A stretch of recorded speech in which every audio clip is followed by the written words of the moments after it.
So today we're going to talk about the wall of dread. So the wall of dread is this emotional barrier that is holding us back from doing something on our to-do list, which might seem easy and mundane to others, but we just can't get ourselves to do it. So past failures or past negative emotions related to this thing, consciously or subconsciously, is what's holding us back.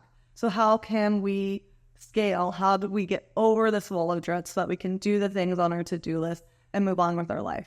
So oftentimes we just freeze, we stare at the wall, we get overwhelmed, we get paralyzed. ADHDers, we're good at that, right? We just get stuck, overwhelmed, so we shrink back, we don't do anything, we don't move in any direction, and we don't move forward. Not helpful. Or we can do fight or flight approach. So fighting, imagine yourself like a big superhero, but you just get so pissed and angry and irritable from not being able to get it done in the past, or someone nagging you to get it done, that you finally just kind of blow up or get pissed or angry and fight your way through the wall, but you're ultimately hurting other people's feelings or hurting a relationship in the way. So finding your way through the wall is probably not the best approach either. We don't want to just freeze and stare at it and get fixated and paralyzed. We don't want to fight our way through and ruin friendships and relationships in our lives. And we also don't want to flee the wall. So imagine this wall goes on forever. We can't just flee it. We can't run around it. There's no way of doing that. So we often want to flee or just leave or trying to escape from what we emotionally don't want to deal with, but that's not helpful either. We need to figure out how to scale and overcome and climb above and over this wall of dread. So 2 ways to think about it to help you climb over this wall of dread. So one is you can put doors in the wall of dread, so you work on climbing through, going through the doors, or you can put handholds, so you can scale and rock climb over the wall of dread.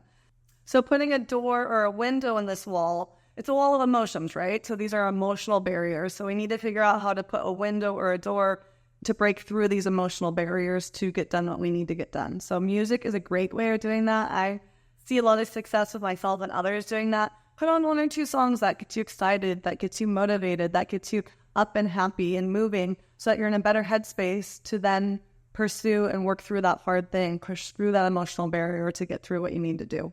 Another thing is make it novel or interesting. Do the task or activity in a different place, maybe at a coffee shop, at the library, at the park, or even sitting in your car, just at a different scenery, sitting in your car in front of the beach.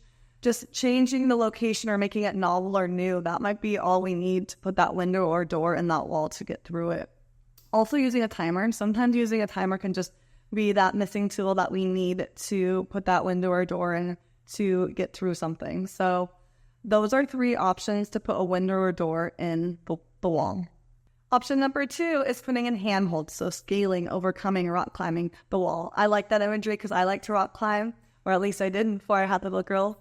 But the idea of rock climbing or overcoming, how can I put in handholds so that I can scale this wall that now seems unsurmountable?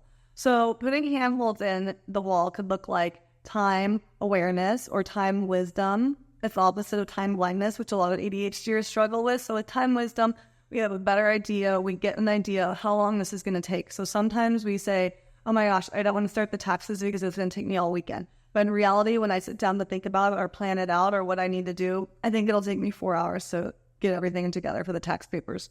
So sometimes we just have unrealistic expectations or this big mountain that we make something out to be. But when we stop and really think about it, maybe it's not as insurmountable, and maybe we just need to put a better time idea or time wisdom around that. Secondly, what we can also do is when we're planning out what we're going to do, be very specific about what we say we're going to do. I want to clean the house. Well, that's overwhelming. That's a mountain. I probably can't get past that because I know I've tried in the past and I haven't succeeded and felt bad about myself. So it's an emotional barrier, right? But the more specific it can be, the more realistic it'll happen. So for example, today I'm going to just clean the bathroom. Or if that seems too much today, I'm just going to clean the sink and the shower. So be specific about what you say you're going to do. And that's a realistic and good way to put a handhold in so it makes the task realistic.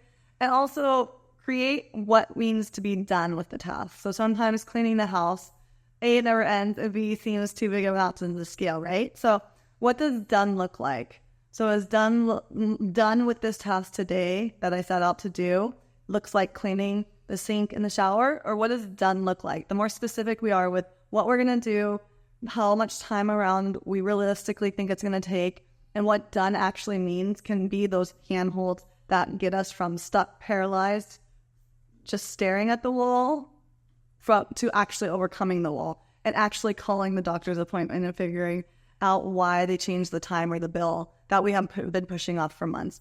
Or actually sitting down and doing the taxes because you realize it's just going to be 4 hours and you'll do it this Saturday morning versus letting it be months and months and months and now stressful approaching due date.